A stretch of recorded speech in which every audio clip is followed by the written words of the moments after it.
मैं ज़्यादा वक्त नहीं लूँगा, सर को आमंत्रित करूँ इससे पहले बशीर बद्र का एक शेर है जो मैं कहना चाहूँगा कि हम भी दरिया हैं, हमें अपना हुनर मालूम है। हम भी दरिया हैं, हमें अपना हुनर मालूम है, जिस तरफ भी चल पड़ेंगे रास्ता हो जाएगा। आदरणीय विकास सर, अनुराग जी, श्रद्धा जी और सभी मित्रों, इससे पहले कि मैं अपनी बात थोड़ा और आगे ले जाऊं, सबसे पहले मुझे लगता है कई चीज़ें भूल जाऊंगा, इसलिए एक चीज़ बोल देता हूं। मैं पिछले 14 सालों से सर्विस में हूं और थोड़ा अपने आप को विद्वान मानने लगा हूं कि अब मुझे बहुत नॉलेज हो गई है। तो कश्मीर मुद्दे पे कई बार बड़े अधिकारपूर्ण तरीके से हमें बहस करने लगता हूं कि ऐसा है वैसा है। एक दिन सर का यूट्यूब पर मैंने अभी कुछ दिन पहले कश्मीर विषय पर एक वीडियो देखा और मुझे आदत है सर का सुनने का। सर की बातें जिस लय में जाती हैं, जिस तरीके से जाती हैं, वो मेरे अंदर तक बैठी हुई है। वो मैंने पूरा सुना और सुनने के बाद मैंने उनको बोला कि सर अभी 14 साल की सर्विस के बाद इतने सारे सेमिनार सुन लिए मैंने, देश भी गया विदेश भी गया, कहाँ कहाँ क्या क्या नहीं समझ पा रहा हूँ, क्या क्या देख रहा हूँ, पर मैंने आज तक इतने बेहतरीन तरीके से कभी कश्मीर को नहीं समझा जो इस वाले वीडियो 2 से समझा। तो वो जो लय है, वो जो एक बात बताने की कला है, जो अंदर की नॉलेज है, जो बेहतरीन नॉलेज है, उस नॉलेज का इतना ज़्यादा लाभ हुआ है कि आज देश की किसी भी समस्या के बारे में जब हम बात करते हैं, मैं श्रद्धा कभी जाते हैं, अनुराग जी कहीं जाते हैं, तो आज भी हम उन्हीं तर्कों को देते हैं जो तर्क हमने आज से 15 साल 16 साल पहले सुने थे। चाहे वो आरक्षण का मुद्दा हो, चाहे वो महिलाओं के सशक्तिकरण का माध्यम हो, कोई भी माध्यम हो, चाहे इकोनॉमी हो, कुछ भी हो। तो मुझे कई बार लगता है कि सर का सिर्फ इतना नहीं है कि आप सिलेक्ट होते हैं, सिलेक्ट हो जाने के बाद या न हो जाने के बाद भी आप एक बेहतरीन इंसान, बेहतरीन व्यक्ति, बेहतरीन वक्ता, बेहतरीन समझ रखने वाले व्यक्ति बन सकते हैं।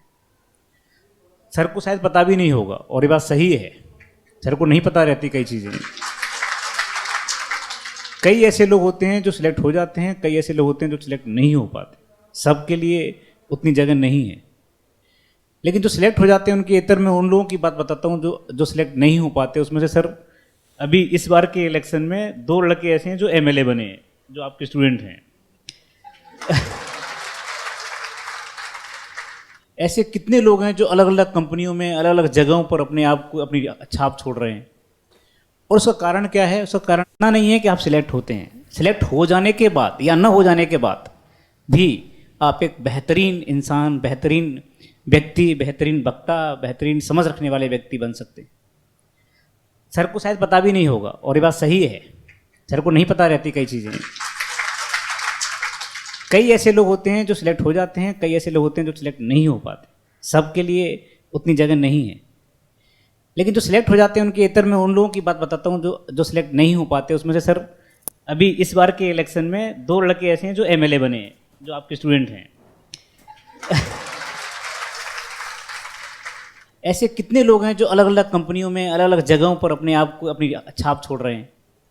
और उसका कारण क्या है? उसका कारण यही है जो श्रद्धा ने बोला कि जब ऊंची उड़ान भरी जाती है तो उड़ान आपके पंखों को मजबूत करती है, और पंख अगर मजबूत है तो कभी भी काम आते हैं, किसी भी समय काम आ सकते हैं। तो हमारी जो लड़ाई है वो पंखों को मजबूत करने की लड़ाई है।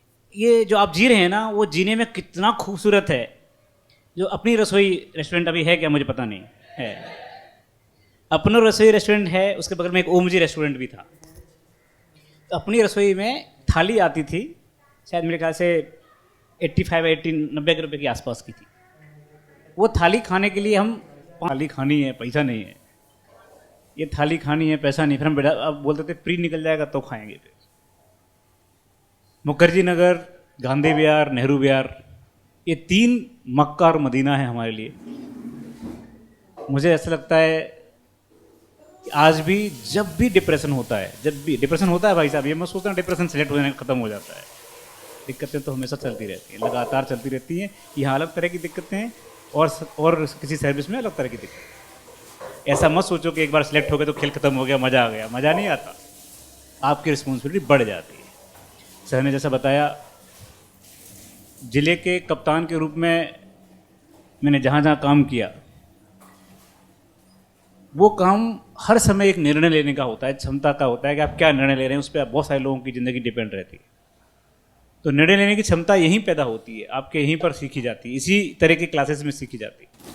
इस उपन्यास को लिखने में अनुराग ने जो बहुत बेहतरीन काम किया है, और जो एक मैं बोलता हूँ मुझ पर पर्सनल एहसान किया है, वो ये कि इन्होंने जो जो घटा, जो जो हुआ, उसको उस तरीके से पिरो करके सामने दिया उपन्यास के रूप में, कि जिससे कि ये समझ में आए कि